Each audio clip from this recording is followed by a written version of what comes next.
Отель Эдельвейс. У меня обзор. В принципе, жакшы отель экен. Бир минусы бар экен.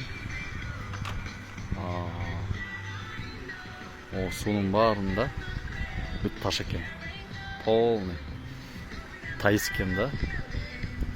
Таш түшө албайт экенсиң. Только пирстерге барып эле түшпөсөң, бул жерде аябай тайыз анан таш экен. Так жакшы тихий отель экен. Прям көлдүн жээгинде мондай коттедждер бар экен. С видом на озеро. Ресторан бар экен, могу жерде крышада отуруп обед кылсаң болот экен, тоже с видом на озеро. Тамагы да жакшы экен. Жедик могу ресторанында. Тихий экен, аябай спокойный. Крайно сидит.